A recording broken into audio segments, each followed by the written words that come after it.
সবাইকে এখানে আসার জন্য ধন্যবাদ জানাচ্ছি। খুবই জরুরি একটা বিষয়ে আমাদের আগরতলা প্রেস ক্লাবের পরিচালন কমিটির পক্ষ থেকে একটা বিবৃতি দেওয়ার জন্য আপনাদেরকে ডেকেছি। এটা হচ্ছে এই যে খুব সম্প্রতি আইসিএ ডিপার্টমেন্ট একটি কমিটি গঠন করেছে। সেই কমিটির কাজ হবে ন্যাশনাল প্রেস ডে উপলক্ষে সাংবাদিকদেরকে যে সম্মাননা জানানো হয় তারা কাদেরকে সম্মাননা জানানো হবে তার নামগুলো সিলেক্ট করবে। তো আইসিএ এই যে কমিটিটি করেছে এটা হচ্ছে যে প্রচলিত যে কনভেনশন আছে সেটাকে ভেঙে তারা এবার নতুন করে এই কমিটি গঠন করেছে। আমাদের প্রেস ক্লাবের 40 বছর পূর্তি হয়েছে এবং মানে প্রেস ক্লাবের জন্মলগ্ন থেকে যখন থেকে এই ন্যাশনাল প্রেস ডে উপলক্ষে সাংবাদিকদেরকে সম্মাননা জানানো হয় সেটা প্রেস ক্লাব ওই সাংবাদিকদের নামগুলো ঠিক করে এবং আইসিএ দপ্তরের সহযোগিতায় একটি অনুষ্ঠান করে সাংবাদিকদেরকে সম্মাননা জানানো হয়। তো এবার প্রেস ডে যখন পালিত হচ্ছিল তখন কিন্তু সেটা দেওয়া হয়নি এবং এখন নতুন করে একটা কমিটি করা হয়েছে যেখানে প্রেস ক্লাব পরিচালন কমিটির কোনো মেম্বারকে রাখা হয়নি। প্রেস ক্লাবকে ভ্রান্ত রেখে তারা এই কমিটি গঠন করেছে, যেটা কনভেনশন বিরোধী।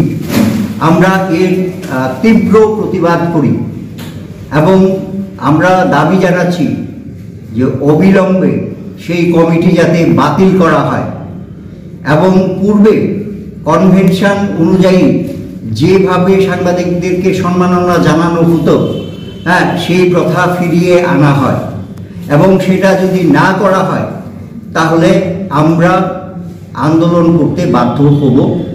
আমাদের সমস্ত সাংবাদিকরা এখানে সংগঠিত এবং কেউ এতে পিছপা হবে না।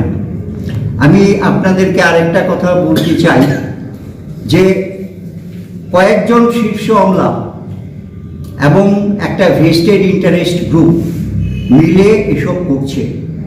তারা একটা ষড়যন্ত্র করছে এবং সেই ষড়যন্ত্রের ফসল হচ্ছে এই কমিটি গঠন। তো এই কমিটিকে অবিলম্বে বাতিল করতে হবে। আর এই যে শীর্ষ আমলা এবং ওই ভেস্টেড ইন্টারেস্ট গ্রুপ প্রতি মুহূর্তে রাজ্যের মাননীয় মুখ্যমন্ত্রী ডক্টর প্রফেসর মানিক সাহার নাম ভাড়িয়ে চলেছে।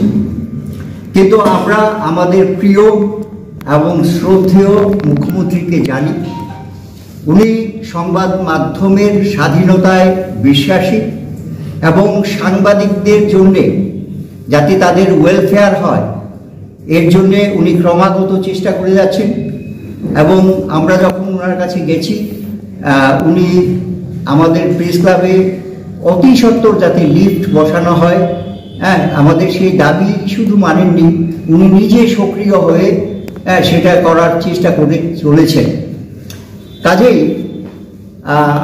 আমরা এই বিষয়টি রাজ্যের মাননীয় মুখ্যমন্ত্রীকেও চিঠি দিয়ে অবহিত করব, এই কারণে যে ওনাকে ঘুমে রেখে ওনার নাম ভাড়িয়ে যে কয়েকজন শীর্ষ আমলা এবং ভেস্টেড ইন্টারেস্ট গ্রুপের মানুষরা এটা করে চলছে, এটা ওনাকে অবহিত করানো দায়িত্ব আমরা নিয়েছি।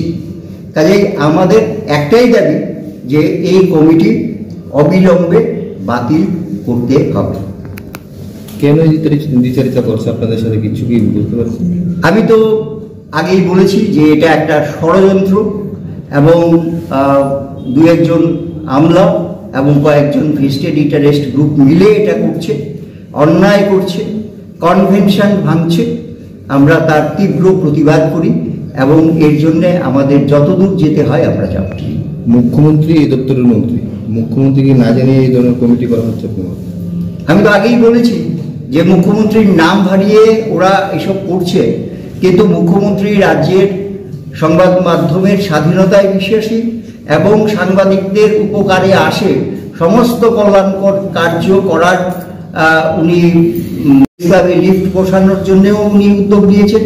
হ্যাঁ, কাজেই আমরা মনে করি মুখ্যমন্ত্রীকে অবশ্যই ঘুমে রাখা হচ্ছে, এই কারণে আমরা মুখ্যমন্ত্রীকে এই বিষয়টি জানাবো। অধিকর্তার সাথে কি কোনো কথাবার্তা হয়েছে দপ্তরে? আমরা কারোর সঙ্গে কথা বলিনি, আমরা মুখ্যমন্ত্রীর সাথেই কথা বলবো। ইংরেজিতে একটা কথা আছে, when you cross the bridge you think about। কাজে আমরা আগে তো মুখ্যমন্ত্রীকে অবহিত করি, তারপর যদি না হয় তাহলে আমরা পরবর্তী ব্যবস্থা নেব।